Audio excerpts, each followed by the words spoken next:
The quarterfinals of Lock-In is over. Some things going as planned and some not. Blue Jay, JNT 250, episode 70 of the Clown Fiesta podcast. We have quite the tournament working up. I think we got to start with the Dignitas upset over 100 Thieves, right, JNT? I mean, this was the series that I think most people were surprised of. And of course, we're going to get into all of the series that happened this weekend. But J&T and I decided to go with a little bit of a buy and sell the hype, if you will, this week. And so that's kind of going to be the theme of this week's episode. J&T, any other thoughts before we just get into it? Yeah, it was weird because 100 Thieves and Dignitas was probably the matchup that people kind of assumed was like the guarantee. That plus also like the Evil Geniuses Golden Guardians matchup, and I think those were like the consensus. Like, oh, okay, these teams got it on lock. These teams are playing at their full strength. These teams are going to smash their opponents. And we started off with Dignitas upsetting 100 Thieves 2-0. Pretty crazy, honestly. Neo was like playing cracked out of his mind. I Mm-hmm. was super impressed by him in that series, on especially the Ezreal in game one. But just it's making the tournament a lot more exciting. Uh, Definitely is. The one thing that I wanted to start off with talking about was um oh my gosh, I lost my train of thought already. Uh, where was I going with this? Oh, right, closer. So there was a lot of discussion around closer this weekend and Abadage. Now, for me, I think that closer actually got a little bit of a bad rap, and originally that was coming from me. So my initial thoughts from watching this series were actually that I didn't think closer performed really well, and today I went back and rewatched most of the games, and I actually thought that closer did perform pretty well.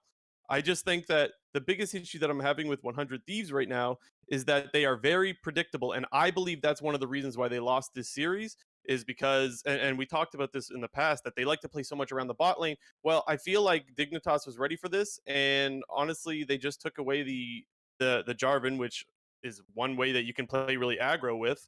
And we had closer on the Viego, which I don't really think you can make that much happen specifically in the bot lane and pull off dives with. So I think that was one of the reasons why they struggled.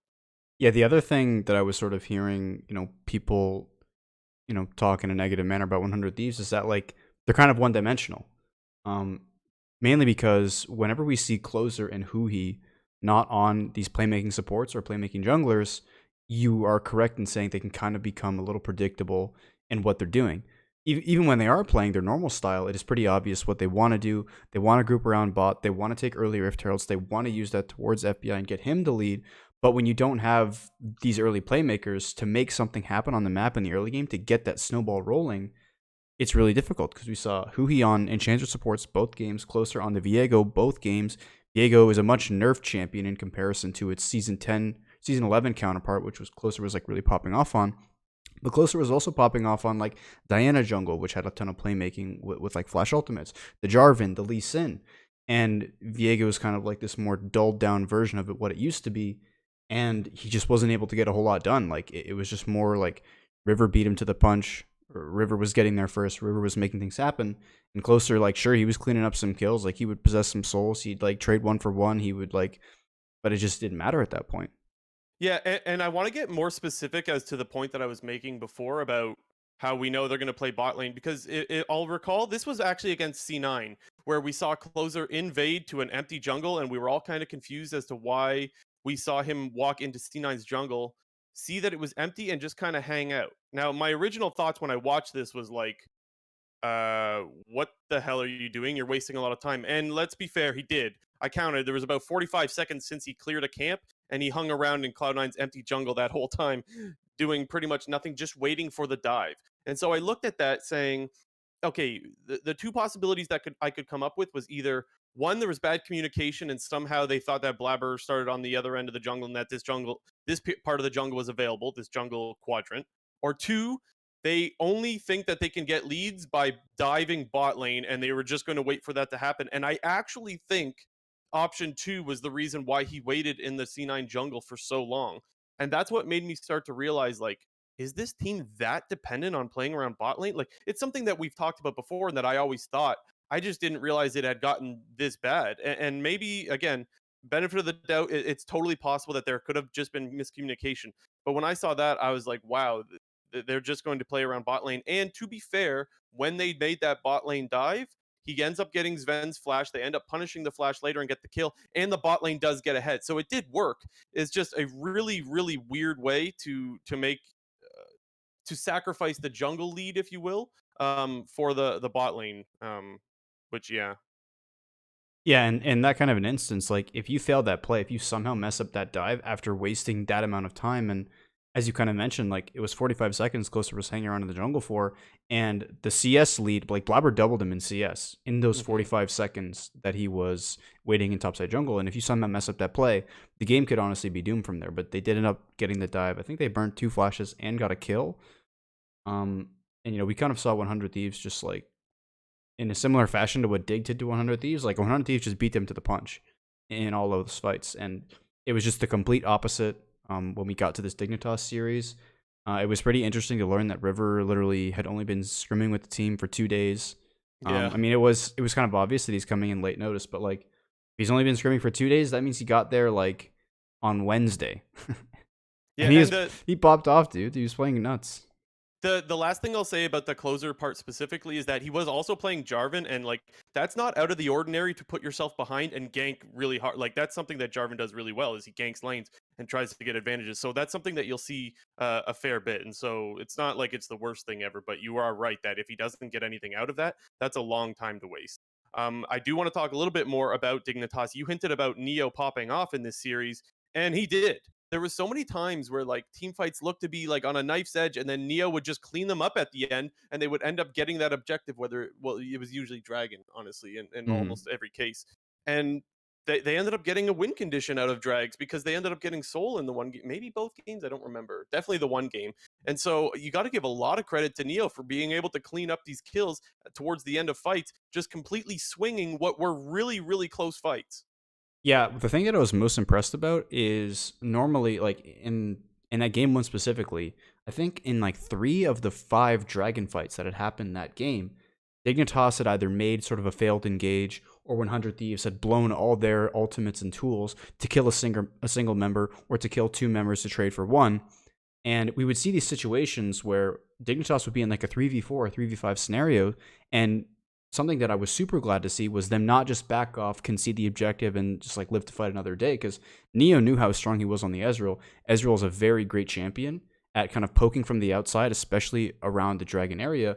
And we just saw Neo sort of dancing the line between getting into engage range of them and then eating backwards or flashing backwards and then pumping all of his damage. And it was just super impressive to see Neo just like aggressing in basically these 3v5 scenarios where the game was on, as you said, like kind of a knife's edge at almost all of these dragon fights. Yeah, and the other thing that I need to talk a little bit more about is River. As we mentioned, River was absolutely popping off in this series.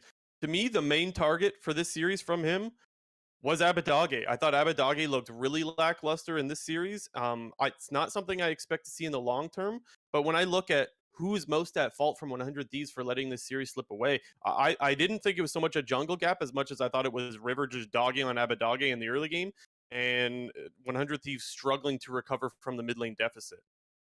Yeah, it was kind of weird because as you just mentioned, it was not really a jungle gap. It was just River doing whatever he wanted. And I was seeing a lot of stuff like people were like saying on Twitter, like, oh my god, people talking shit about Blue. He was just gapping Abadage. I was like, man, Blue didn't really do anything in that game one at all. Game two, I have to admit, he had a very nice game two on the Zoe. But for the most part, the way I look at Zoe as a champion is once you get your lead, it's all about jungle support, controlling vision, and you're just there like throwing skill shots over walls. Like your job's not that difficult. So I See, was the much thing is, more I was much more disappointed in his game one performance than I was impressed by his game two Zoe performance because he was doing everything in his power to throw the game back to 100 Thieves on that Victor, literally walking up to melee range of Jarvan, walking into EQ range of Jarvan, walking into EQR range of Jarvan when he didn't have flash, and just disrespecting. so I do think there is some like I think it is a little bit fair to talk about Zoe being able to just throw skill shots over walls because I like I've always said Zoe's kind of OP in that way that like a skill shot can come from the out of nowhere and just land to do so much damage. However, you can't be so free with it because the mobility that you use to get that poke off, like you're kind of left as a sitting duck afterwards. And so to be able to put out that much damage and not get caught afterwards is something that you do need to give Blue credit for. And I think that that wasn't his only Zoe game in this tournament so far that we've seen. So like, I guess what I'm saying is I'm expecting to see more Zoe out of Blue because I think it's so far it's his best champion that we've seen in the LCS. That is.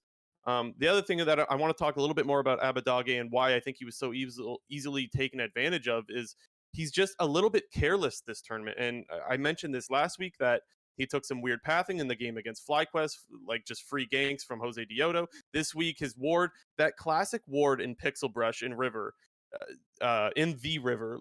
God, that's Hmm. going to get confusing. He ends up placing it a little bit lazy and a little bit not at the edge of the brush. I'm sorry if people don't know what I'm talking about. I know you know what I'm talking about, J&T. Whereas like that little difference of an inch that you place that ward can either catch the jungle or not catch the jungle. And because he didn't place that ward, he ends up getting picked, and it's just free ganks. And honestly, that was the biggest problem from this series. And I don't think that this is something we can expect to see on the regular out of Abadage. I still think he's going to be one of the best mids in the league. But let's be honest, he was one of the reasons why they lost this series. And so if you have to point the finger at someone, I think it's Abadage, unfortunately. Yeah, it's funny because everyone, myself included, has really talked about like if there's a weakness on 100 Thieves, what is it? And quite often last year and in years prior, my answer would have been Someday. But I thought Someday Yeah. was 100 Thieves' best performing player in the series. Yeah, I think I so think too. everybody on 100 Thieves struggled to really make an impact. We already talked about Closer. We talked about Abadage and FBI and Huhi. It was kind of like it just the style just doesn't really seem to resonate with me with FBI on the Caitlyn and Huhi on the Enchanter. Like I would much rather see them on like if they're gonna play something like that, like play some Aphelios Thresh or something like that. But it just really felt like 100 Thieves was off their game. I don't think this is like performances we should expect from them going forward, because I do have a lot of confidence in this team, especially being a team that is stuck together this year, the only team that's done that. But maybe we figured out the formula for 100 Thieves, and whether or not they have to adapt or whether or not they just have to play better, we'll have to see. Okay, and so let's talk about the buying or selling the hype, if you will. When it comes to these two teams, let's start with 100 Thieves first. If you were to own the 100 Thieves stock, would you be buying or selling right now? Well, actually, is there a middle or no? Is there no middle? Like you have You to can choose hold, one. yeah, for sure. Why not? I guess I would just You're like holding the hold. line. Yeah, I guess like obviously I'm not gonna be buying after this because like they put up a fucking turd. Um, See, but I would like, argue the opposite. I would buy because of the turd they put up. oh, okay, well, yeah, I think that this team is better than what we saw this for weekend, sure. and Like it's for I sure. think, and like I mentioned, a lot of the mistakes were like mistakes that I think you can easily fix. And I know I keep talking about Abadage here, but like just some laziness in his play that like I don't think we're going to see in the long term. And so I would say maybe you should sell in the short term, but give it 2 or 3 weeks and you should be buying. Because I do think that this team will find other ways to start winning. I think that they probably realize themselves like, look, man, everyone knows we're just gonna dive bot like, and that's a really like you can't have a linear play style. And I think that there's too much talent on this roster for them to not be able to find other ways to pick up W. And so for those two reasons, I'm actually buying because again, Abadage will be better and they will find other ways to win. Obviously, they have Reapered and I can picture his face, Iffy, Mithy, yes, yeah, and coaching. freeze. Yeah, so I guess what I'm saying is I trust this organization to get better, and so I think this is the perfect time to buy, if you will. Fair enough. On the Dignitas side, how could you not be buying after a performance like this? And the main reason I say that is not because of River just popping off, because I think coming into the league, that was something that I was sort of expecting from him, because I do think he is that good of a player that is going to make Dignitas better. But the other person that I think kind of went a bit unheralded in this whole series, and that I thought actually played pretty well, was Fake God. Fake God was pretty much dead weight in season 11 summer. Like, I'm not going to beat around the bush here. Like, this guy was dead weight, not doing anything, dying in lane perma. Where I think in the minimal amount of games we've seen so far from Fake God this split, in this lock-in tournament, we've seen like season 11 spring Fake God, who is playing engagers, and he's playing them really well. And I'm hoping that we see some more like Fake God, and not the old Fake God. Like, give me this Fake God. Give me more of that. So I have to buy. I literally said I expected this team to be last place, and while I can definitely see a world where they do like where they don't perform that well and they're still bottom half of the league, I don't think I have them last anymore. And for that reason, it's like I have to buy. If I had them as a 10th place team and we saw them perform like this, even if it is just a lock-in series, it's only a best of 3, I still have to buy because I have to imagine now that they're better than 10th place. I'm buying, and more specific reasons. I did think River would be good. I didn't think he would come in with only 2 days of scrims and absolutely 1v9. I guess I didn't give enough credit to Neo. And I thought Biofrost and Fake God would be liabilities, and so far they are not. So there's a few different reasons as to why I think I gotta buy the Dignitas stock right now. Alrighty, well, we had game number 2 on Saturday between Team Liquid and FlyQuest. This was, I guess, a series going into it that I don't think people were necessarily thinking that TL was going to hard stomp them. Just Oh, because really? of the, well, I don't know, like there was way more talk about like, okay, 100 Thieves and EG are like locks to move on, and like FlyQuest we could have maybe seen a 2-1 because TL is experimenting with their roster, and I think especially after game 1 seeing Core JJ Hansama come in and they put in Bradley, like people were kind of thinking like, okay, if this is going to be FlyQuest's like chance, they got to do it right now and just try to expose Bradley. But it was just funny because the complete opposite happened where they gave him the OP equality and he just popped off. So we got Ren Zero in the live chat saying, as a TL fan, no worries. So there you have it, JNT. I can tell you how at least one TL fan was feeling about this series. I thought it was pretty clear that TL would win this. I just think they were simply outclassed in this series, like top through bottom. I can't see an area where I thought that TL would outperform, and I just don't think we did. I will say that I did think Afremu had some pretty decent plays on the Bard. I'll recall that he saved his top laner with the Bard ulti and then flash Q for the stun to keep Kumo alive. So there were some nice plays and some good signs. Again, I don't think this is going to be a bottom team either. Whereas like maybe before the lock-in tournament, I might have thought they were maybe 9-10. After seeing the first week of lock-in and even this past weekend, I would still say that they're okay, nothing amazing. But yeah, never would I have taken them to beat TL. Yeah, I mean, I still think you know it's looking up for this team slightly, mainly because I think Yeah, coming into it, we were hoping that we were going to see the Johnson and Afro move old, and I think what we've seen so far is that Johnson is obviously looking much better since being reunited with Afro, not playing with Diamond or Dreams from Season 11 FlyQuest. And Takui, like, he's been decent. Like, Takui has been totally fine. He's been a serviceable mid. He doesn't seem to be, like, bottom 2, I would say. And, the big questions for this roster, for me at least, are Jose Diodo and Kumo going to keep up? Because those were 2 of the biggest issues in Summer Split last year. yeah. So I wanted to see a little bit more out of Takui. I don't think that he's looked particularly great. I do think I will echo what I said last week that I like seeing him trade a lot. He's very aggressive in lane, and that's something we need a little bit more of. With that said, though, he's not getting that many advantages, or maybe even any advantages. But again, it's not that I expected he would. With like the mid jungle duo between those two and Santorin and Bjergsen, like come on. So I mean, what can I say? Yeah. I preemptively switched logos accidentally. Do we have anything else to really talk about? I mean, it kind of ended up being a stomp. We did get to see Hansama and Cordy J in lane for the first time. What'd you think about Yeah, that? but we only did for one game as well. That was the other thing, and it's like I don't blame them. They're just trying out a bunch of different stuff until the season starts. Because I get the idea that they're not too sure which one they want to bench. Because I don't think they want to bench either one of those players, and they're going to have to by the looks of things. So that's why I think we're seeing them rotate through so many games. Regardless, I am still buying Team Liquid. I think no matter what iteration they put in, I think they're still one of the best teams in the league. As far as FlyQuest is concerned, I'm doing a light buy.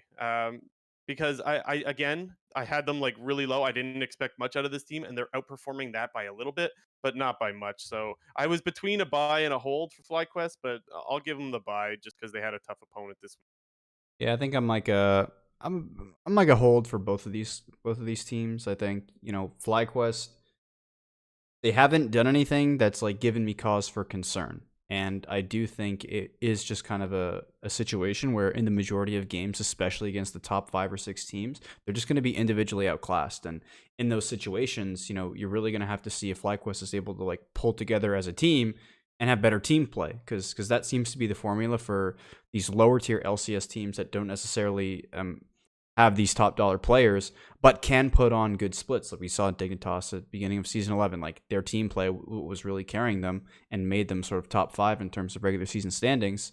And, I think that's, FlyQuest's best hope, sort of. I'm in on the So I TL. want to Oh, go ahead.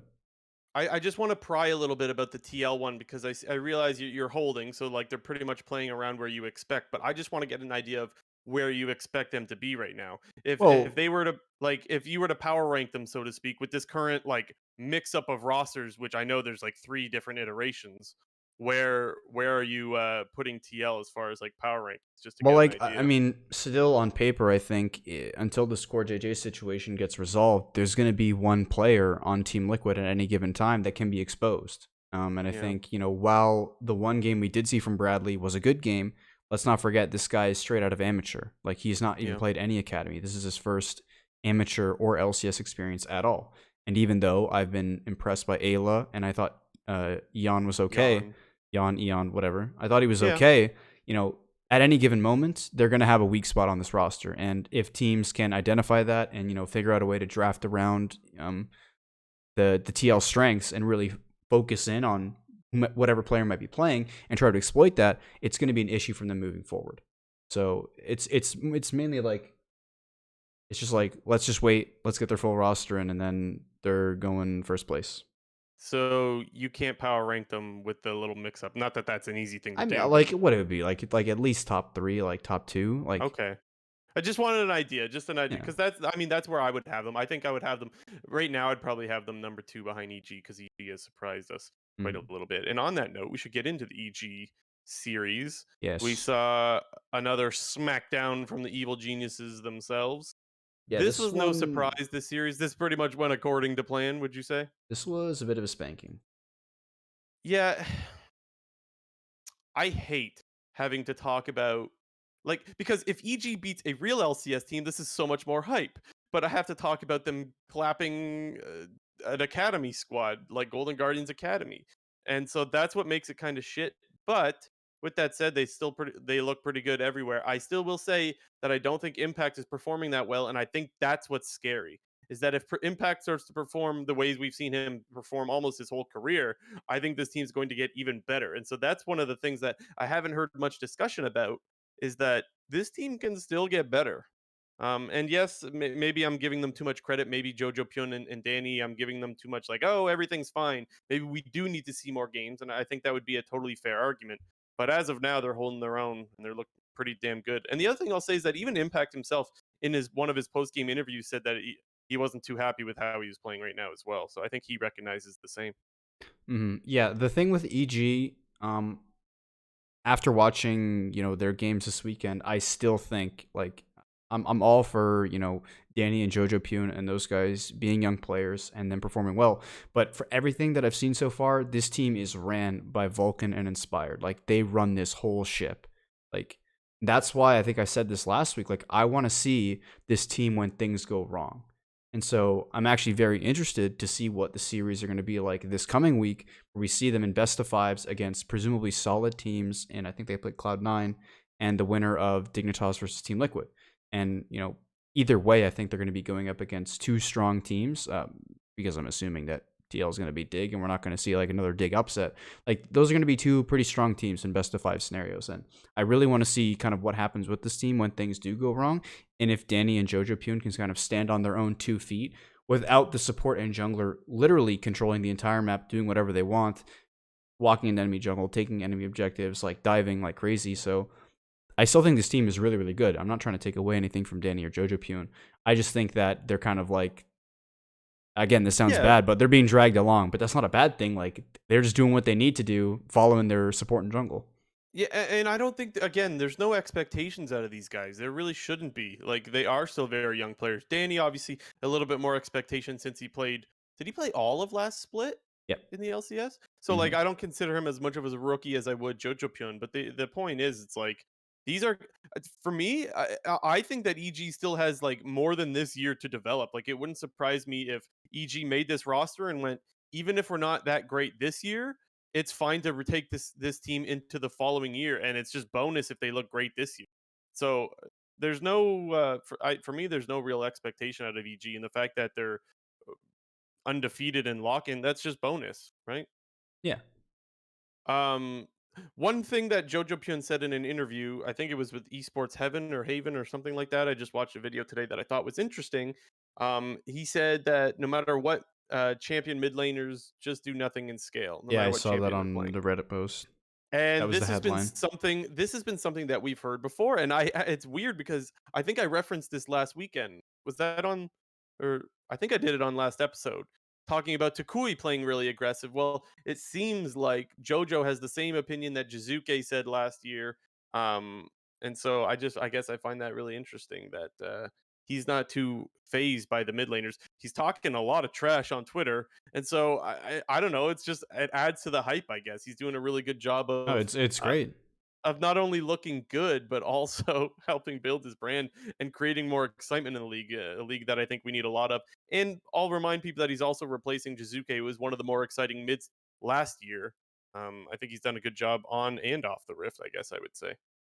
So, that being said, I mean, EG's undefeated. I still think they're looking really, really good. I'm buying the EG stock. I think You gotta buy. if Gotta if buy. if you had to pick a team after 100 Thieves dropping and the way they looked, like it's got to be EG. Yeah, I think you must be buying Evil Geniuses right now. Our first episode, I said that there was like a 50-50 that this team would reach their goals. I'm going to push that up to like a 60-70 now because I don't want to get too far ahead of myself because of, a best of 3 against an academy squad and just some lock-in games. I don't want to Yeah. get too far ahead, but I think that the stock is definitely rising, so I think it's time to buy. And as far as Golden Guardians is concerned, I don't give a fuck. Buy, sell, hold, who cares? That's not even the real team. Yeah, it's their academy team. I think Hold. I don't know. surprising even that they like made it out of groups over TSM Academy, who's just a better org and presumably has better players on the surface level. So Yeah. it's a win for them, I guess, because they made it out. Hooray. Okay, buy. Sure. We could buy Golden Guardians Academy.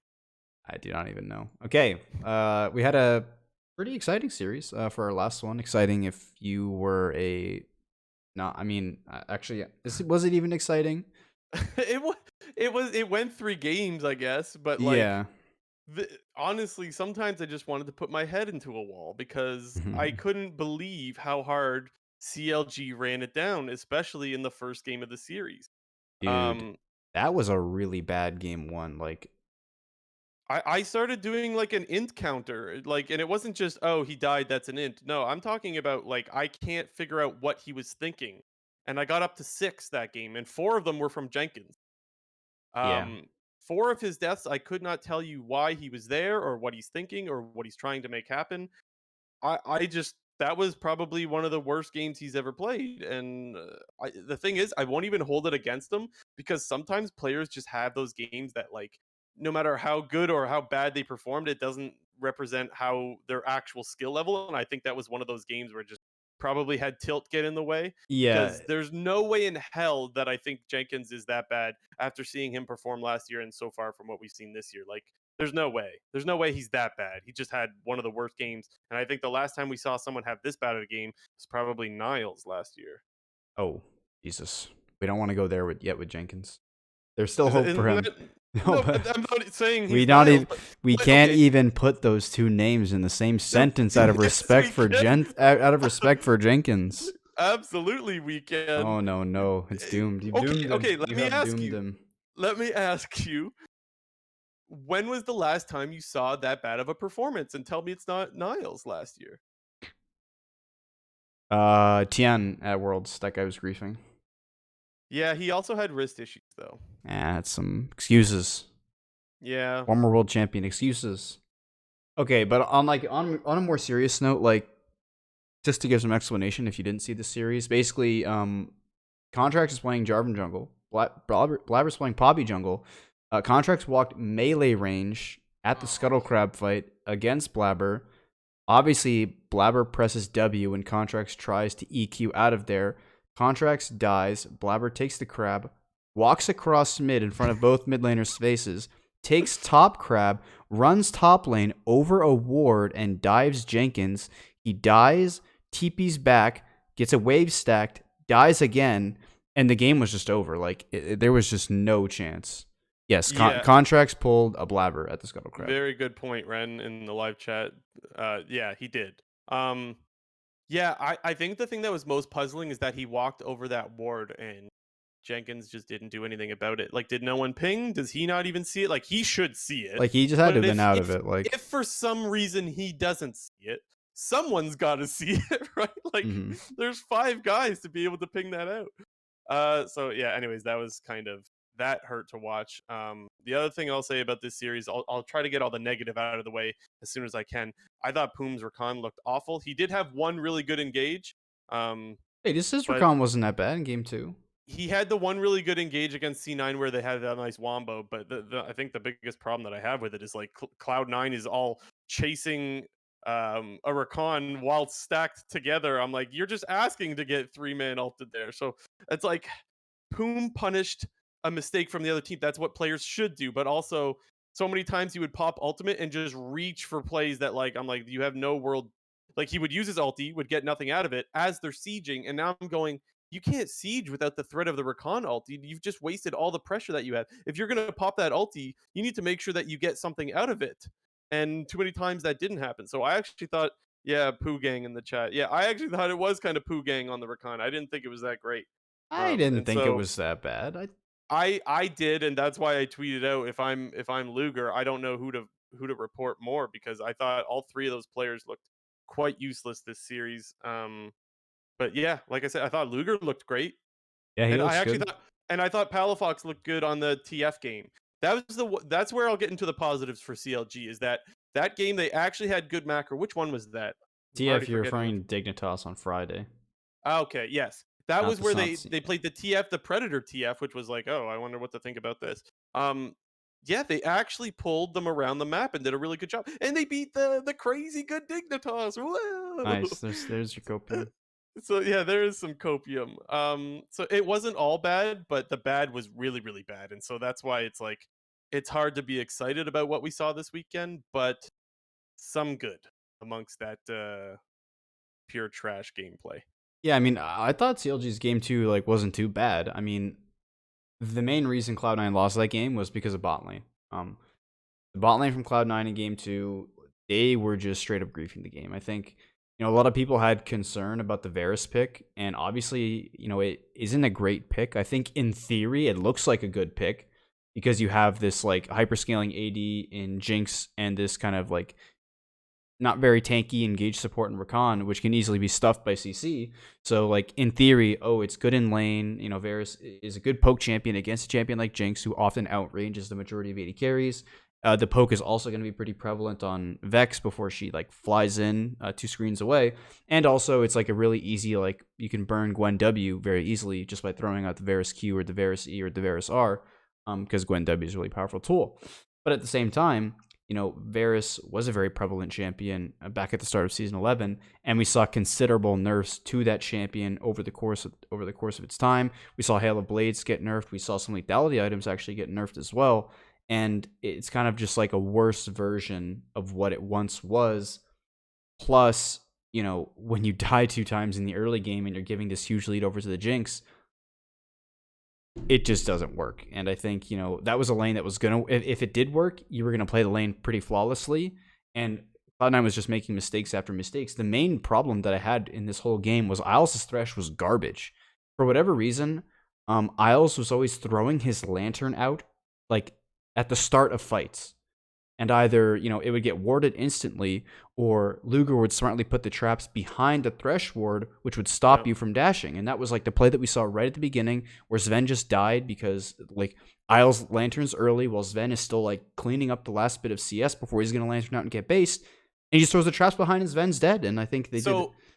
You're right. You're absolutely right. But I do got to give credit to Luger for how he placed those traps because he put it perfectly in a spot that like Sven couldn't walk backwards or he'd get trapped by them. He couldn't walk forward or else they would just kill him, and he couldn't take the lantern either because he would go through the trap. So it was perfect trap placement. But you are right. He was a little bit trigger happy on the lantern. Yeah, Isles like give a little bit of credit there. That whole game, whenever I was looking bot lane, Isles was throw down his lantern like 3 seconds early, and then Sven was unable to click the lantern because they had either warded it or trapped behind it. And yeah, I mean, I think Cloud9 wins this game if not for, the horrible bot play from C9 in the first 5 minutes of the game. Darshan was getting a huge lead. Fudge even had a decent CS lead in mid lane. I think he was up 20 CS. Darshan was up 40 CS at one point. And then a bot goes wrong. They lane swap the top. Darshan loses his whole lead and ends up down a level on Jenkins somehow after he had been up 40 CS. And, if not for bot just going completely awry in the first 5 minutes of the game, C9 would have won this game. But I think, I'll give a little bit of credit to CLG because I did think that Palafox had a decent game on the Vex. He was landing his ults. He was like chaining those really well. For what you said about Poom, I did think that, he had his moments, and when he found those engages, as you said, you got to correctly punish that stuff. And, CLG, they played all right that game. Yeah, they did, and that's what made it a series, was that they showed up for one game.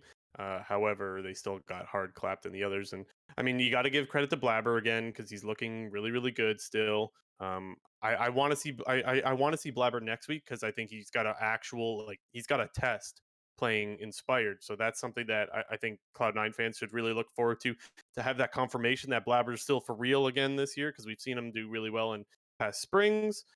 Um, Fudge. Uh, Nothing really all that stand out to me with Fudge.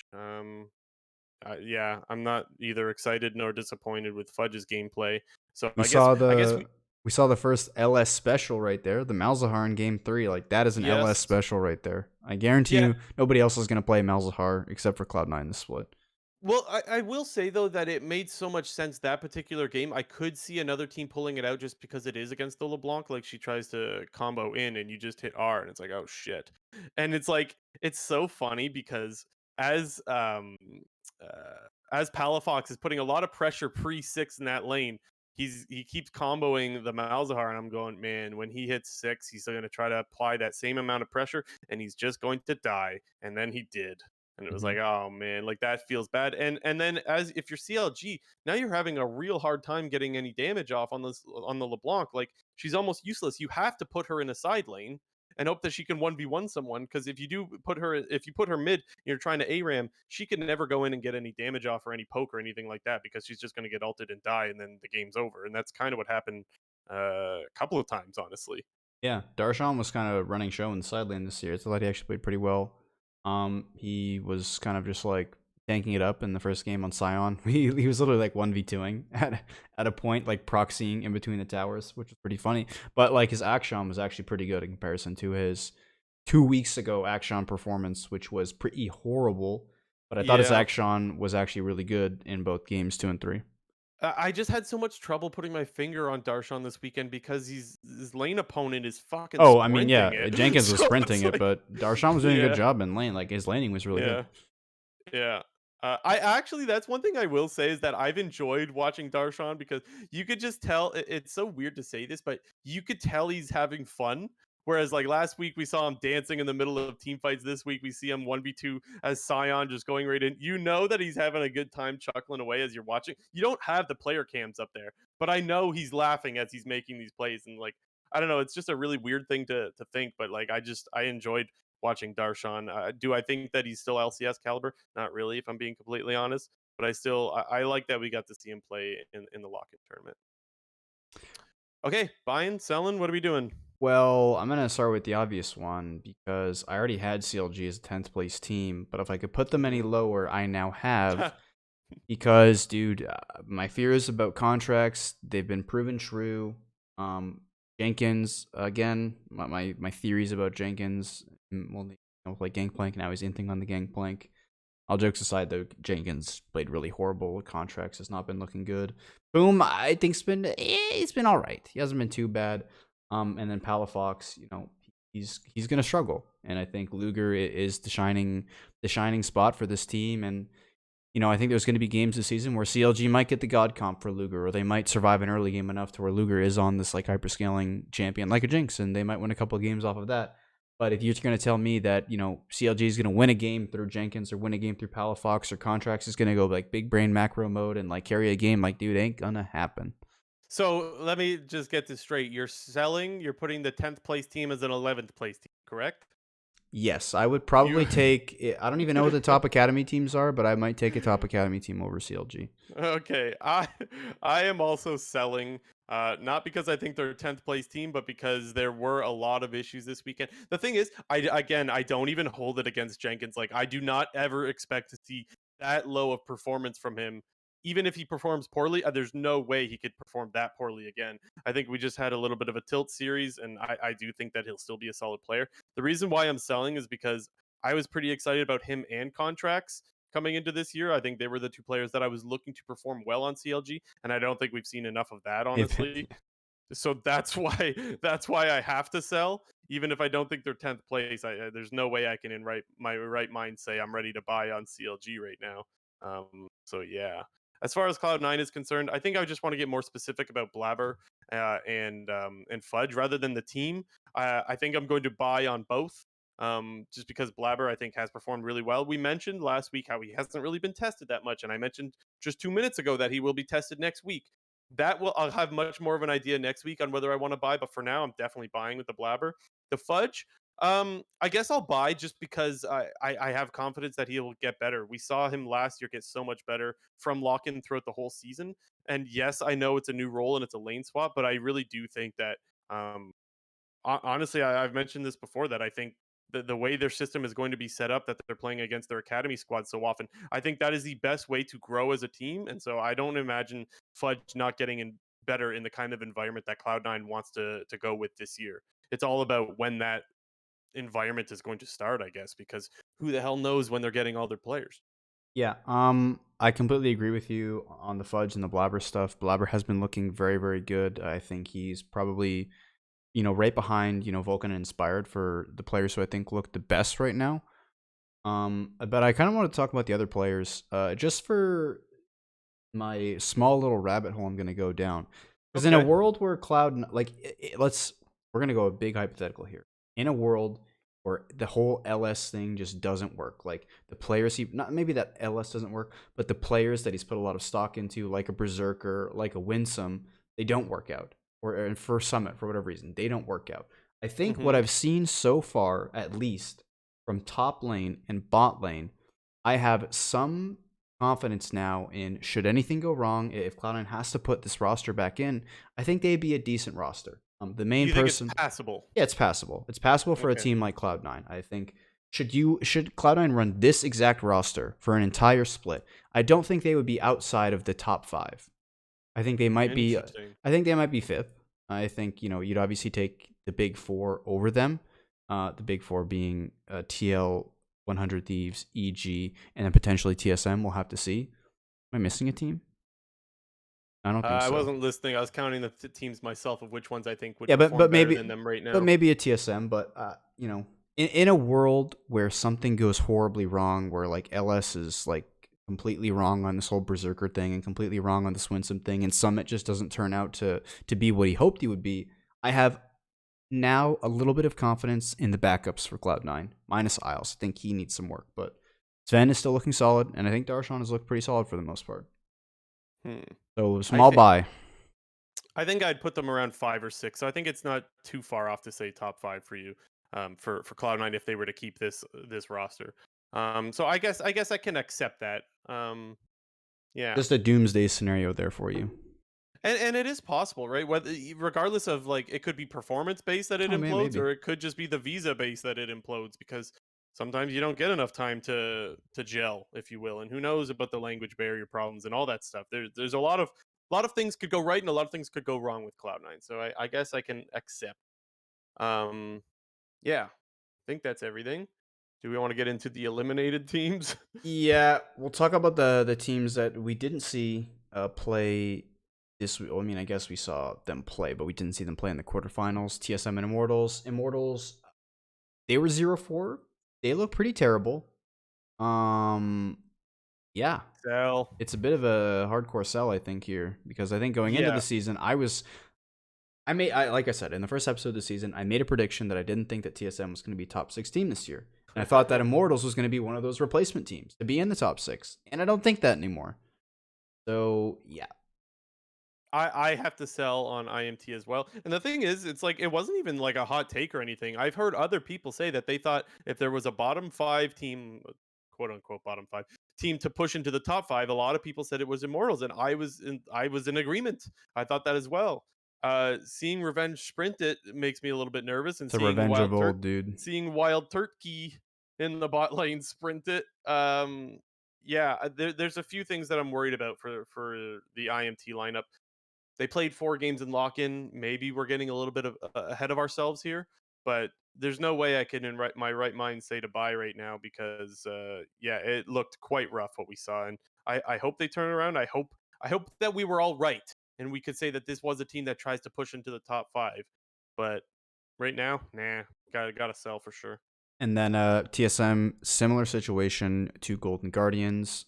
They were running their full academy Old. roster, but like I didn't think anyone on their academy roster looked any good, really.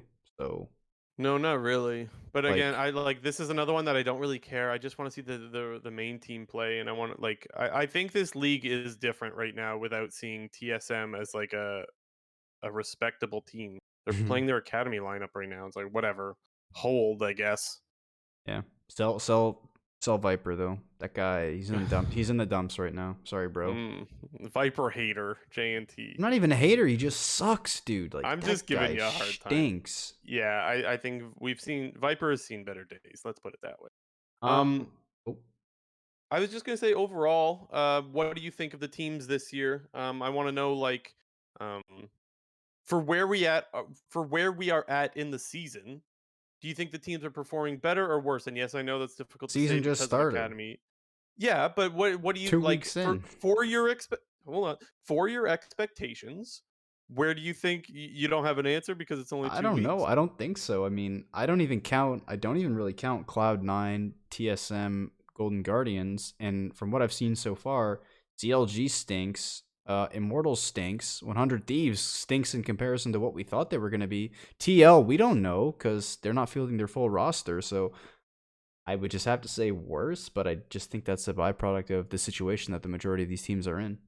So the way that I look at it is more not so much of like how good or bad is this team, but how the leads are getting made. And I think we're kind of right on par as far as like because it's lock-in, we expect teams to be making more mistakes, and that's kind of what I'm seeing. Less of teams getting their own advantages, but kind of being given the advantages just from poor play. And I think that's kind of we're right on track to where we were around last year this time as well. I don't think like any of the teams or most of the teams rather are really getting their own advantages. I think it's just a lot of sloppy like, oh, we didn't rotate properly and so we just gave away an objective for free, that kind of stuff. Whereas like I think more towards the end of the year you start to see teams like be that proactive team and actually force things away from you that like you there's not really a lot of counterplay to.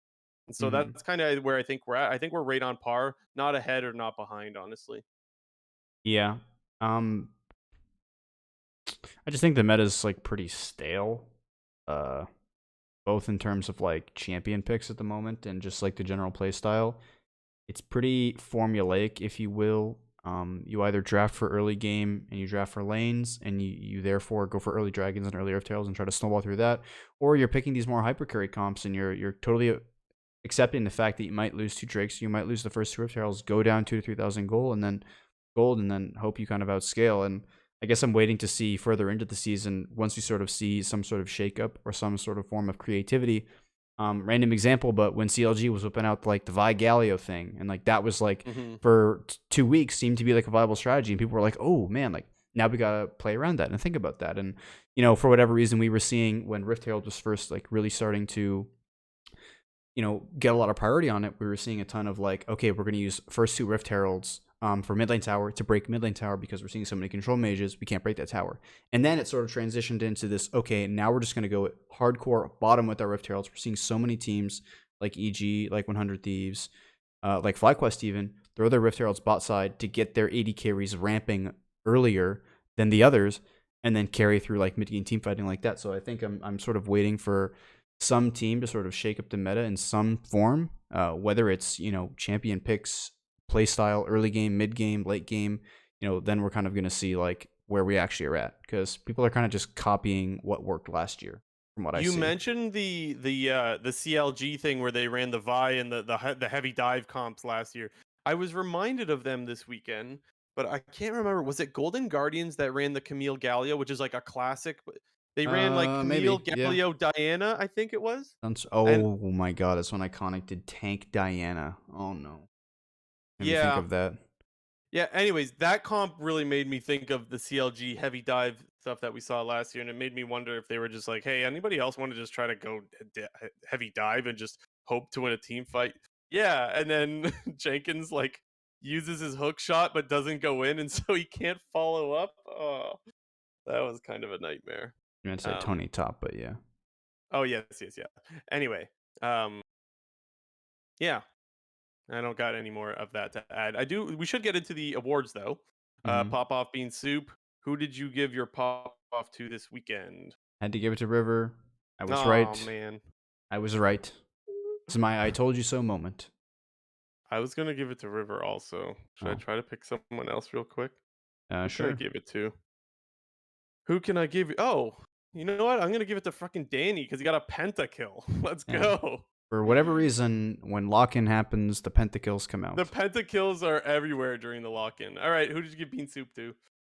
Dude, you just had to give it to like Jenkins. Like you just had to. If we doubled down Yeah, on Bean Soup for Jenkins, like I'm a-okay. Like that I guy gave it ran to. it down.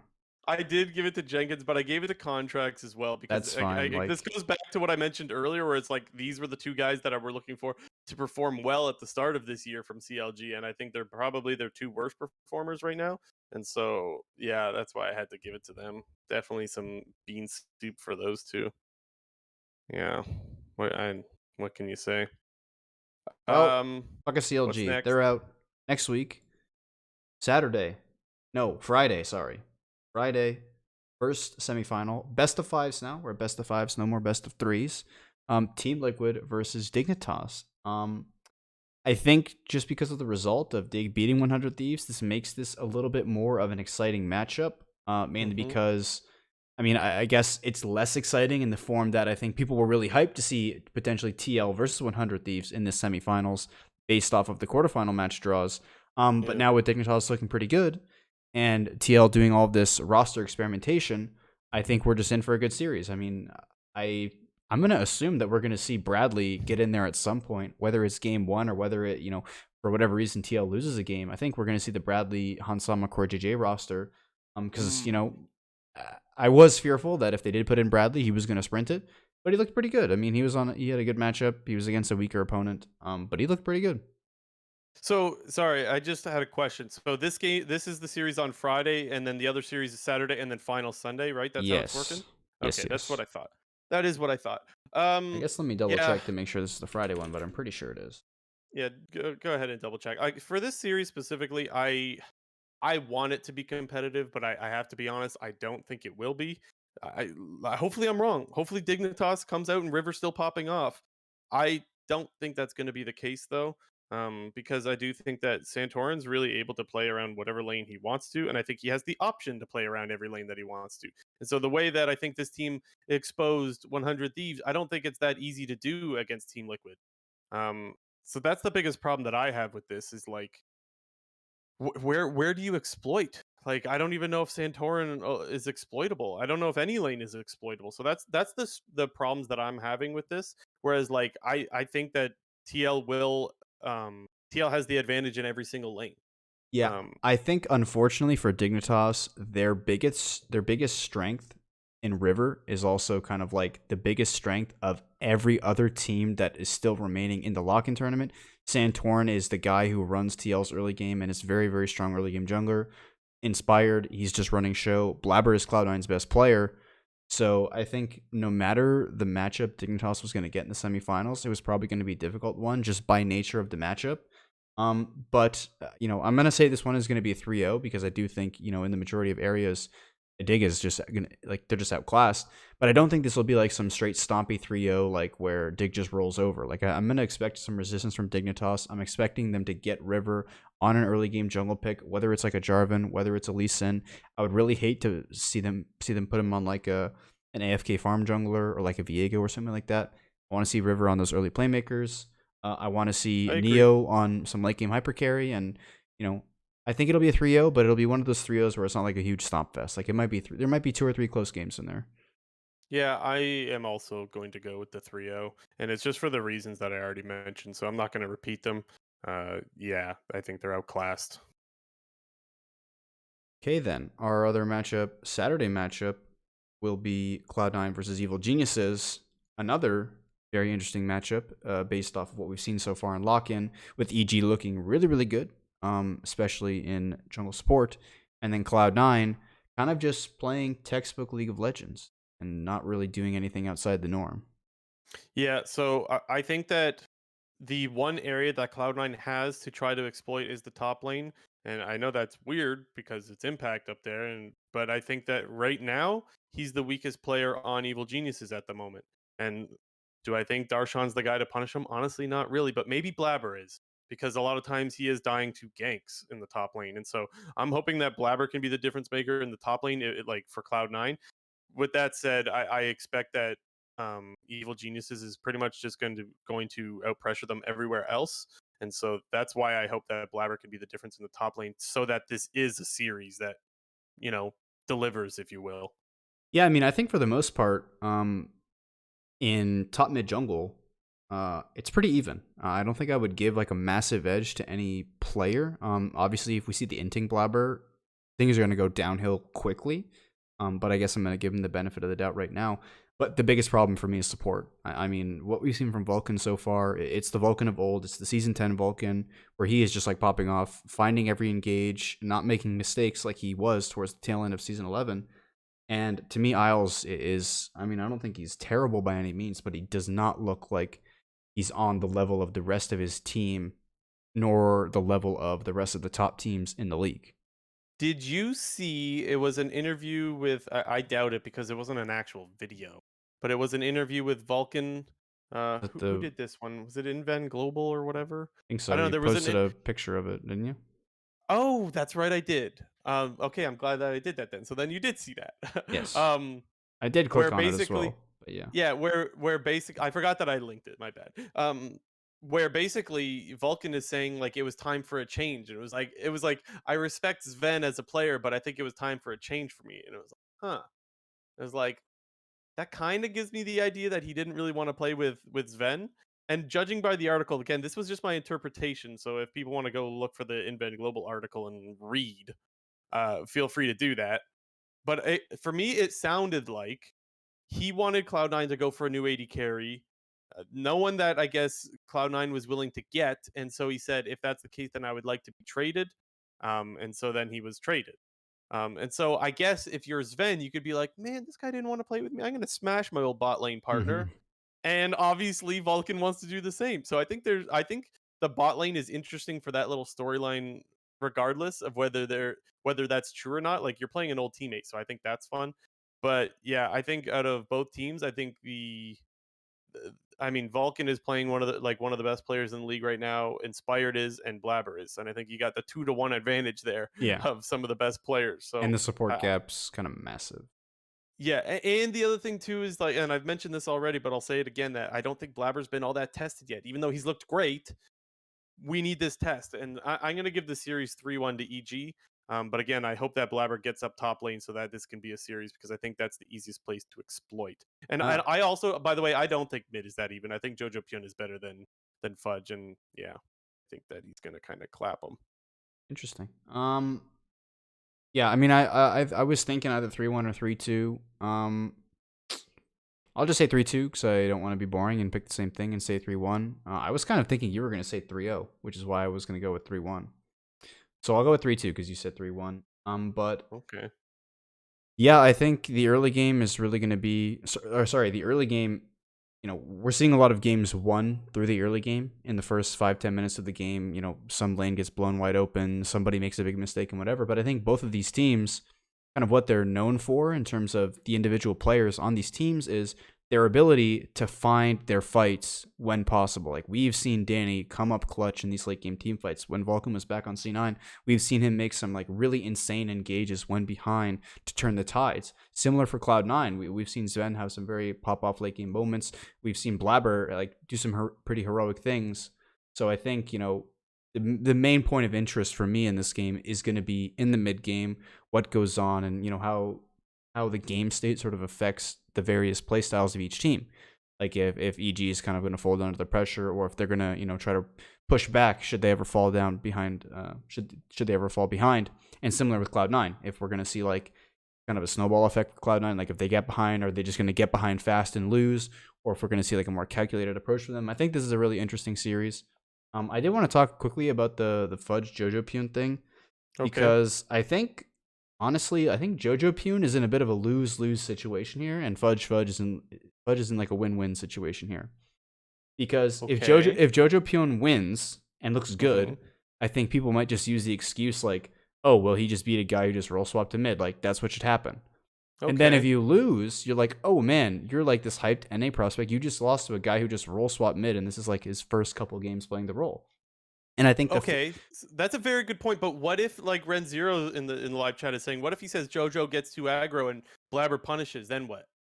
well, then like That a little bit more like, oh, it's okay. You just got yeah, a gapped little by one bit. of the best junglers NA's had. But just like what Twitch chat and Reddit and Twitter just Yep. always like, they come out with like these super, absolute statements when like, oh, this guy got gapped by this guy because he lost. And I think, Mm-hmm. because Jojo Pune is coming in with all this talent and all this hype, and he's making these big claims, which is, it only makes the league more interesting. But at the same Yeah. time, like, people are going to throw that right back in his face if he loses to Fudge. And if he beats Fudge, people might be like, oh yeah, this guy just roll swapped. I mean, you were supposed to win. So it's more like for the EG haters, the Jojo Pune haters, or like people who might not necessarily want to see him succeed. Like, he doesn't necessarily have the best situation here, whereas Fudge So could be in the first of opposite. all, I think there's very few people that want to see JoJo Pune not succeed. What am I saying? I think everyone wants to see him succeed for the most part. Yeah. However, you do make a very good point about the like it could be a lose lose. I could see that argument. The other thing that I will add is that you just made me think about the mid lane matchup, the hype that we should see. Like, I'm expecting to see some trash talk on Twitter, Oh by the yeah, way, because I like, think these two guys are probably the best so far that we could see. for There's got sure. to be something. I will be really disappointed. Beansoup next week if there is not one tweet of one of these guys trash talking the other before and or after this series. That would be really, really like, come on, man, missed opportunities. So there's that. The other possible scenario, and this is not the one that I think is likely, but I think would be very entertaining, is to see Sven kind of gap um Danny. Not so much because I want to see Danny get clapped. I really don't. But kind of like a, hey, if you think like you're gonna come into this league and run a show, the old guy kind of holds his own, the guy trying to take his spot back in the league. I think there would be some interesting scenarios there if Sven is the one to 1v9 this series. Again, I don't think it's going to happen, but I think that would actually be pretty interesting too, if Sven is like, whoa, not so fast, I still got it, and I'm gonna show you what I can do. That there's some interesting stuff in this, let's put it that way. Yeah, no, I think this will be a super interesting series, both from gameplay perspective, from talk on social media. Like, I'm expecting either Fudge or Jojo Pune, whoever wins, to flame the other guy on Twitter directly Yeah. after. Like, Fudge will just say I want it something like, before. I "Well, yeah, I want it mean, before, man. I hope that's also true, but Yeah. one or the other is gonna rub it in the other guy's face." Yeah. Yeah, I agree. Anyways, this one should be fun. By the way, you said 3-2, but for EG, right? Yeah, 3-2 EG still. I think Okay. Yeah. EG's still the better team. They've just been looking too good for me to pick against them, Okay. even with my Cloud9 bias. And I got the 3-1 for EG. Now let's get into some quick news, right? Yep, we got a little bit of quick news. Big news though, this afternoon dropped. That Riot is removing the Chemtech Drake. That meaning the Drake, the Rift, the Soul, it's gone. And this was originally supposed to be just discussion about how so many players want it gone. And then what? I don't even know. Half an hour later, Yeah, JNT, we find out, hey, it's gone now.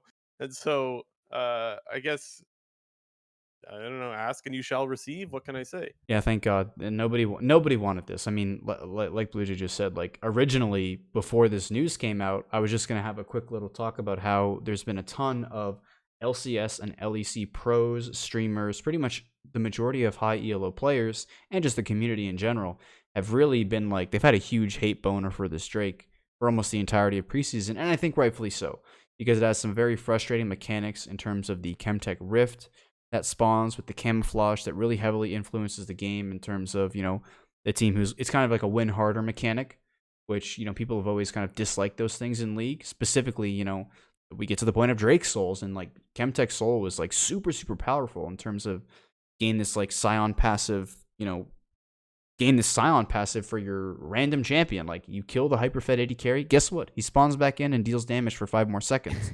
Yeah. And it was just something that nobody enjoyed. It felt like the majority of people didn't like this, and I think kudos to Riot for finally like pushing back on some of their own ideas and changes, because they very often do not do that. They are normally sticking to their guns and stick by their word, and I'm glad that for once they decided to revert. Yeah, I think they made the right decision. They said, "Look, we fucked up," so they made the fix. And the other thing I'll say too is that it's very rare that you see the community cheer on Riot for what they're doing, and that was one of the weird things that we saw with the announcement today. Is people saying, "Look, Riot, like this is a good job. Thank you for making this change." Like it wasn't thrown in their face after they did it. Like, see, we knew this wasn't a good Drake, and blah blah blah blah blah. Like the community was actually pretty positive around this change, which was nice to see. Mm-hmm. That's something you don't see too much of when it comes to the league community. So that was pretty sweet. The other thing too is we saw the Chemtech Soul in the first week of LEC. I think was where we saw just how Yeah, the SK cancer it can versus really be. Mad game.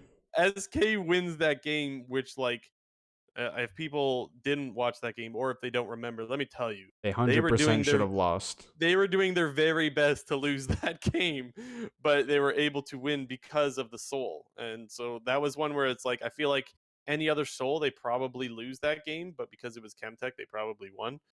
So there's that. Um, and the other thing that I find like I found, and I think this is still going to continue, but I found that with the new Drakes, we've seen this meta towards Dragon shift a lot more than we've seen in the past. Dragon Soul has been a win condition since it's existed, but I think with two more drags that are considered to be OP, now you can like or you can rely on that Dragon win con almost always. Whereas like before, if it was like Cloud, you couldn't necessarily. So I thought you'd see a lot more priority on Herald. And I think what we've been seeing a lot of is Herald traded for Dragon right now, which is something I don't really like. By taking out one of these OP souls, I'm hoping that we start to see more fights over Herald. I mean, we've seen some, but I would like to see more like we saw last year. And so I'm hoping that this change of removing the Chemtech soul will put a little bit more priority on Herald, although I'm not sure whether it will or whether it won't. It's a good change. Everybody's happy. Thank God. I I also Reading wanted to some of ask you. the Reddit comments were pretty funny. Yeah. I also wanted to ask you while we're on the topic of like, well, sort of meta, if you will, or basically how the game has changed this year. I wanted to ask you if there was any standout champions that you like you can't believe are getting through that you think are OP or that you think should be played more of, anything like that. Uh, I don't know. I kind of gave my thoughts a little bit earlier, and just in terms of like the overall meta and like the play style of the games. Just how I think it's kind of still the same as last year, and it's just a little bit boring. But in terms of the champion picks, I do like the new champs, the Action and the Vex. I think they're really cool champions. I do think they're both a bit strong, but I don't think they're, as frustrating to play against as some of these other champions that got released in season 11, like the Gwen, like the Viego. These champions that have this invulnerability, this resetting ultimate with tons of healing and invulnerabilities as well.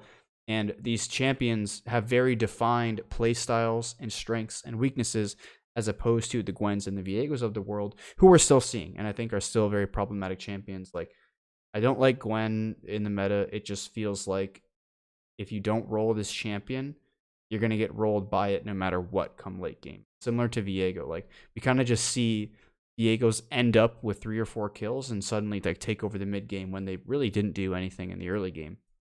And So just less of Gwen Viego, more of Action and Vex, because yeah.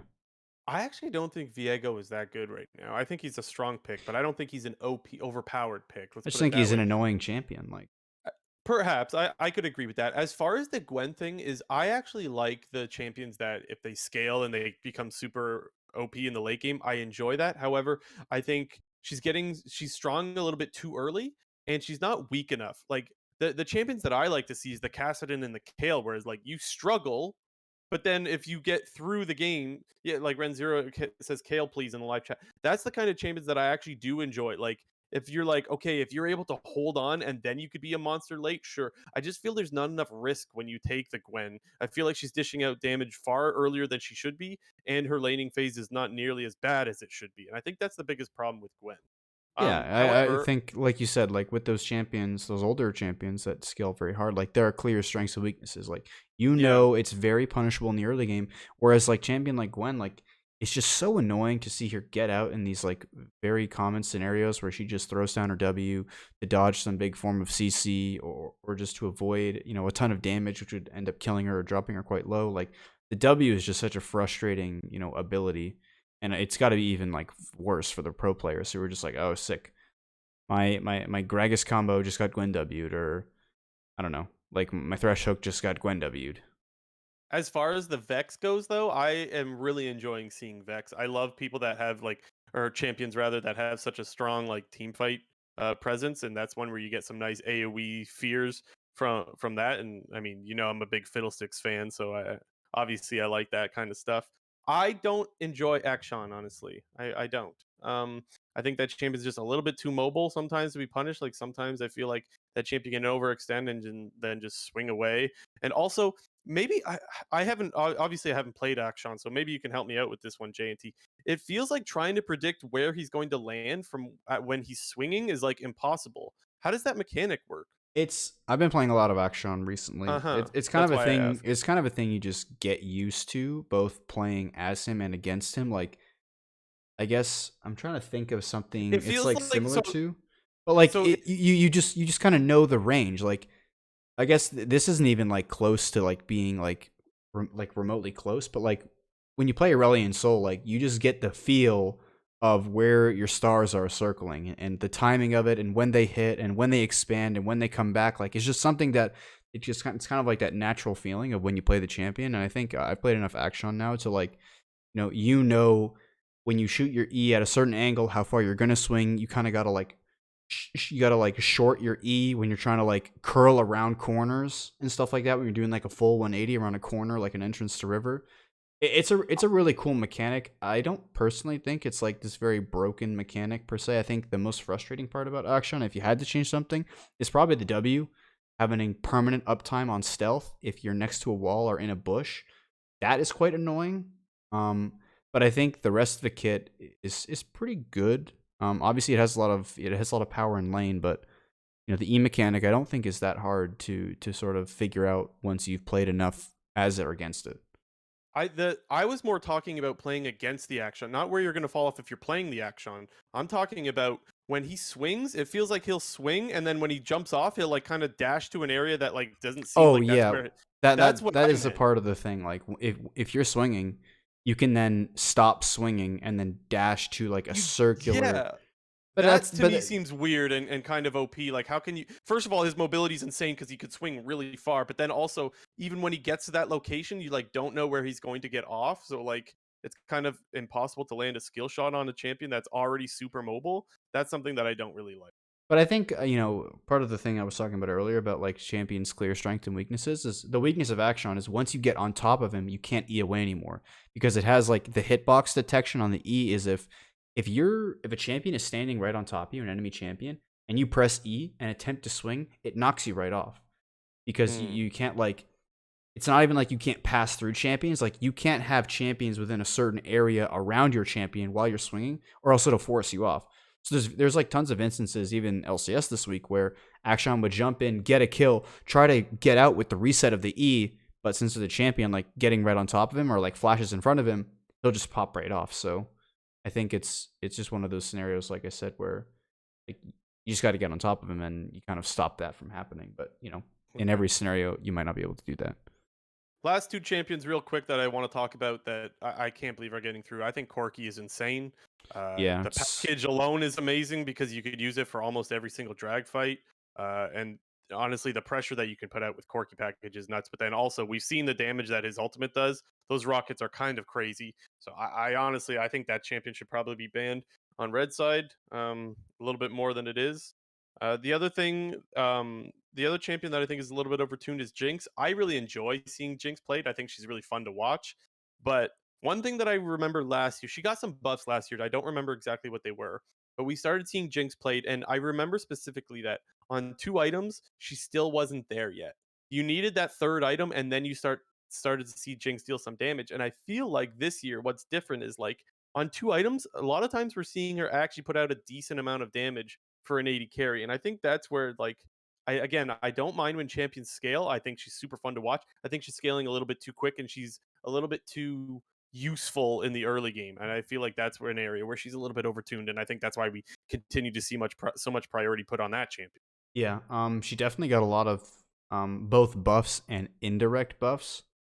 Especially with the lethal tempo changes, like she just starts shooting so fast, once you fully stack that lethal tempo. And the changes to Jinx actually were like getting 25 more range on her rockets and also getting more range on when you can place her traps. I remember listening to Sneaky and Double Lift.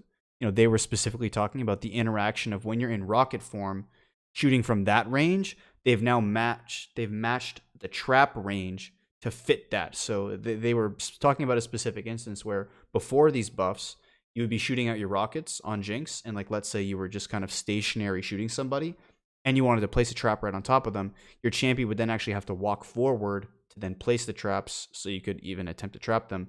And now like that range is equal, so your auto attack range with rockets and with the lethal tempo fully stacked up is equivalent to your trap range. And they kind of just said like that is like something that really helps out the champion. But yeah, the champion's super strong right now. Yeah, and fun to I, watch. yeah, Let's be I honest. like seeing it. Overtuned, but I love watching Yeah, Jinx, I man. I like think it. that champion's hella fun to watch. I think hyper carries are like the way to be going right now. In League, I mean, Jinx, Ezreal, Jin's not really like fits the definition of a hyper carry, but he does do a lot of damage in the late game, and Yeah, you he's know, kind of a beast. yeah, I like the Jinx and Ezreal metas. Like, I think it's great. Yeah. Okay, let's move on. What's next? Yeah, that was a long conversation. Yeah, it Rainover, certainly was. former Cloud9 coach, is joining Mad Lions as a positional coach. So he's so making the move back to EU. So here's the curious thing for me about this. Was he not already announced to be staying with Cloud9 this year? No, I don't think so. He I don't wasn't? remember. I thought there was like, "Oh, I don't welcome think back so. Rainover" or something like that. Okay. I don't know. So maybe I'm remembering something that didn't exist because I thought that was the case and I was like, "What could have gone wrong in it's January 25th now?" Or yeah, I guess technically 24th, but 1:30 in the morning right now. So 25th. Like what could have gone wrong in like a month's time? But I guess maybe they didn't announce. I thought that he was already announced on Cloud9. So No, I don't. I never heard that. okay. Well, he's going Um, to join the Mad Lions, so as yeah, a I positional mean, coach. Elyoya's really good. So, Yeah, I think he's probably the best player in Europe right now. There, I huh? said it. I am still gonna roll with Hillsang. Hillsang's been a beast too. I think Elioya is the best. I'm really disappointed in Reeker though.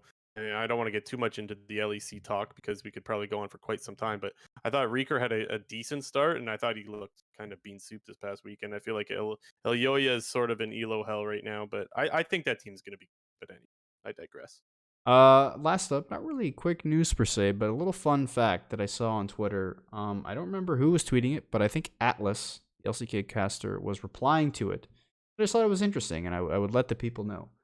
Faker has now played 70 unique champions in his whole in his whole professional career. And Yeah. I thought that was like really impressive because I was like, wow, 70 champions, that's like almost half of the champion pool. And Blue Jay was like, I thought it was going to be more than that. And I was like, I dude, did. come on, man. That's not that much to me. I'm sorry. I was the Debbie Downer, I guess, on this one. I thought I it was was like, cool. that's it. I think it is a cool stat, but I just thought it would be more. Like, if you were to ask me how many unique champions has Faker played in his career, I wouldn't have had a guess. And so the number is still interesting to me. But I guess I thought 70 was kind of low, honestly, for someone that's how long has he been playing for now? Almost in season 3. Decade? I bet 9 you there's years. probably players that have more unique champions. No, I wouldn't be it's the surprised. most. That was the whole reason why it was the most all Oh. the time. I remember hearing that Nuke Duck had something in like the 60s or whatever, and I didn't think Nuke Duck played nearly as long as Faker did. So that's why I was like kind of surprised. I thought that I heard last year Nuke Duck had 66 or something like And so, Faker, yeah, it's Faker's number one. He's always I see. Well, I wouldn't be surprised if Nuke Duck is number 2. okay. Anyway. That was all that we had on the actual quick news, but I added one more thing last minute. Oh, so did I. Okay, go ahead. Okay, I'll go first because I thought this was interesting. I didn't catch the Cloud9 versus CLG games live because I was watching NFL football this weekend. Mm-hmm. Great weekend. Follow NFL football. But one thing that, for whatever reason, stuck out into my mind while I was watching that was they were at one point, Double of Sneaky Meatos were talking about how horrible the observing has been in the lock-in tournament in Yep. terms of pulling up replays, showing, aggressive lanes, showing, like, pulling up replays in terms of, how summoner spells had gotten blown in the early game, pulling up replays even after team fights. It feels like there's really been a lack of replays just in general from the LCS broadcast. And one kind of comment that Doublelift kind of indirectly made, but was like, oh, wow, that's very surprising, he said that he actually provided feedback to the LCS about the broadcast. Mm-hmm. And I thought that was super interesting that one, they're taking feedback about that. And then two, it sort of made me wonder if that was something that went along with being, a LCS watch party partner or They able to joked do the. about it. Okay, well, I just remember They them joked talking about it about that that. one time, but I think that's even more surprising to me that the broadcast has been so terrible lately in terms of the observing. It just feels like it's gotten worse and worse over the last 2 years. And even though they seem to be taking feedback from outside sources, just kind of like, man, it kind of just makes me even more concerned that they don't know what they're doing. Uh, so here's what I'll say. I see a lot of people when he expresses his frustration. I see a lot of people in Meteos' chat saying like, "Oh, Doublelift is complaining again." And honestly, he does complain a lot. However, I don't think he's just complaining for the sake of complaining. I think there is a lot of frustration there for a reason. It is frustrating. It's like, how does this still happen that like you can't catch that certain, like, anyone that has like a general idea of the game should be able to catch on. And I think they were specifically talking about the Jinx rocket that's happening there. And if it was just something that happened every once in a while, sure. But you hear every co-stream, they're like, oh, hopefully we get a replay of that, because It's a usually you meme want to see a now. It's replay. literally a meme now. They're like, where's the replay? Sneaky's always screaming. But the thing is, though, it's like you shouldn't have to ask for replay, because a lot of the times, and as they point out, and yes, they are a little bit harsh, but that doesn't mean they're wrong. As they point out, a lot of times they're just showing someone farm Gromp or something. And it's like, they're right. Like, we don't care about the guy killing Gromp right now. We do want to see the replay of the team fight that just happened, or how that guy got picked off. Because a lot of times what they're talking about is a play that we missed what happened, which can totally happen. But if we're going to miss something significant, take that time of when they're farming Gromp to show what happened. And so we can understand how that guy ended up having to blow Flash, or how that guy died. I don't know, whatever. So I don't know. I think that their frustration is warranted, because honestly, as a fan, it's pretty frustrating to watch, and I just think they're right. Do I think they're a little bit harsh? Yes. Do I think they complain a lot? Yes. But I don't think they're complaining for the sake of complaining. I think they're complaining because there should be some change and things should get better, and it's just not. Mm-hmm. Yeah, the Yeah. specific instance that I was referring to was when Jenkins died the first time in game one between Cloud9 and CLG because he had already burnt his flash. Like Doublelift pointed it out, like after he had died, he was like, "Oh, Jenkins's flash was already down when he died," and he was like, "Why didn't they show a replay of like why that happened?" And like that is like a totally fair thing to want and something that is very important to show. I think, the thing they always talked about, they did some comparisons quickly to the LEC. Won't go too far with this, but LEC does a really great job of showing picture in picture and stuff like that. Because it feels very common in the LCS broadcast. They'll pull up a replay of a team fight, and then all of a sudden they'll cut the replay to then show something on like the actual live broadcast. And the LCS seems to very minimally use the sort of picture in picture format where, you know, there'll be something on the main screen and then they'll have something sort of in the bottom left-hand corner of Yeah. maybe somebody pushing a side lane and getting a tower, or somebody soloing dragon while a team fight might be happening on the top side of the map, or like, oh, here, look in this little corner, this is why that flash got burnt level 3 or something like that. So I think, I definitely agree with you that sure, they do complain a lot and, maybe sometimes it can get a bit tiring, But like these are like legitimate issues. Like it's not like, as Yeah. you said, they're complaining for the sake of complaining. Yeah, and it probably sucks to be an LCS producer that you're always compared to the LEC, but I mean, what can you say? It's such a comparable product, right? Yeah. It's like we see how it can be done on another like in another stream, and so we know that it can be done. That's the biggest issue is like we know that they could do better and it's not ever getting better. Yeah, that's a little bit sad. Yeah. What was Um your thing? I wanted to talk about Spica and Tactical because I just realized today, and I'm going to try to talk about this on Hotline League next. I realized that like this is the first time ever that you could totally forget that TSM even exists. Like I forgot all about Tactical being on TSM, and I forgot all about Spica even existing. This was our MVP from last year. Like, it, I don't know. Maybe they're like boot camping or something somewhere. I don't even know. Maybe they've been shown on the main broadcast, but I don't think so. I haven't seen a tweet from Spica. If I'm TSM, I am trying to get Spica on the broadcast at the very least. It's so strange to me that the MVP of the LCS is just AFK right now. What's going on with that? Like, wouldn't it be awesome if they had him on the co-stream? Like, Double If could totally get him to do like a little interview or a little like Spica, even if he just went on Double If stream and just said, "Hey, yo, what's up?" and said one of his stupid ratio memes, we would all lose it laughing because it's Spica and he's just hilarious. He's Like, such a zoomer, dude. It's so he's funny. just such a likable guy, and I think it's so weird that TSM just feels AFK as an org this year. I understand there's visa issues, but get that guy on camera somewhere. He's too entertaining to not be in like somewhere, whether it be Twitter, whether it be TSM stuff. I don't know. I haven't seen it anyways. Have you? I haven't Yeah. seen anything about Well, him. dude, Ren brings up a good point. He's a good deflection tactic for all the Reggie bullying drama. Yes, that was another point. Ren Zero took one of my points, but that was another point that I wanted to bring up. Props to you, Ren. Yeah, it's a great deflection tactic for the Reggie shit. I just think that's so strange. Yeah, it's pretty whack. Like again, I'll make a sports comparison. Sorry, people don't get it, but like if you know who Patrick Mahomes is, like it'd be the NFL not using Patrick Mahomes as a marketing tool. Like Yeah. that guy's everywhere now. He's on the State Farm ads. He's on like every highlight reel ever. He's on Shampoo. he's got Head and Shoulders commercials. He's like the talk of the talk almost every single week, especially nowadays in the playoffs. Like as you just said, like this guy was the MVP. Like and he hasn't been heard from since TSM like missed out on Worlds. Nobody's heard a damn thing from Spica. And it's totally possible that like maybe there is a reason right now why we can't see him. That it's possible, but anyways, it's just stood out to me like it sticks out like a sore thumb that TSM puts out their academy roster, just gets clapped. They don't even move on, and we haven't heard anything interesting about TSM at all this year outside of bad publicity, which is Reggie Well, that's being not anything special. So investigated. Like, yeesh. And I will say a little bit of flack perhaps to the LCS broadcast, although that I'm a little less sure about. Maybe they've inquired about having Speak on and they decline. It's possible. I know there's a history of TSM declining interviews. Travis Gafford has mentioned that a billion times.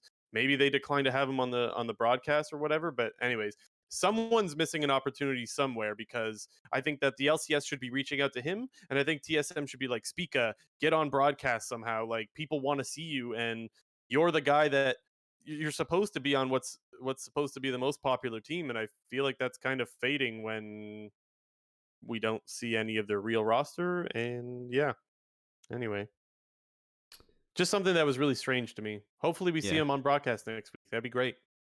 it is weird. Yeah, get him on the Double of Coast stream. That shit would be Yeah, like hilarious. doesn't that seem like it would be really easy? Yeah, it'd be funny. If he went on and said to Double Lift, "Yo, I just want to vent for a second," or some Oh stupid my shit like god. that, When like he it'd did be, when he did that it'd be. to Bjergsen on Twitter, that was like just comedy gold right there. Okay, you know what would actually be amazing is if after TL wins a series, if Spica interviews Bjergsen. Now that is good content right there. That's what the LCS broadcast needs to do. Spica is the interviewer and Bjergsen is the interviewee. That would be amazing. Um Anyways, I'm done. I'm done. Good ranting. I miss Spica. I guess. What can I say? Before we close it out, I just realized Hmm. we talked about the semifinals, but we didn't even talk about the potential finals. We both had TL and EG winning. Uh So if that was our projected finals matchup, that would be on Sunday. Who wins it all? To close it out. Ooh, that is a good. How did we freaking overlook that one? I don't know. I didn't write it down, but I figured I would remember. But Oh god, my heart says EG. Like I really like it would be great for EG to win this tournament. Sorry, Ren. Um brain? What does my brain say? Fuck it, my brain says EG also. They're undefeated. They're going all the way. are they going to stay undefeated? 3-0? No, 3-2. I Cuz go I can't make up my mind on 3-2. who's going to win, so I got to go with a close I'm series, going I to go with think. 3-2 Team Liquid. Okay. That should be fun. Yeah. If that's that's the finals that we hope for. I think that's the most hype finals cuz like two what we think would be the best teams in the league, I think at that point. Yeah. But anyways. Okay. All right. I'm going to do my regular spiel. If you have not subscribed to our channel, if you have not followed us on Twitch, Beansoup to you. And please consider doing so. Thank you guys so much for joining us for episode 70 of the Clown Fiesta podcast. We hope you guys enjoy the finals weekend. The lock-in should be over, and then we should be getting into some actual LCS seasons very soon. So hopefully we'll be able to talk some about that next week. JNT, anything else? Nope. Okay. We will see you guys same time next week. Thank you so much. This has been the Clown Fiesta podcast. Take care, comb your hair.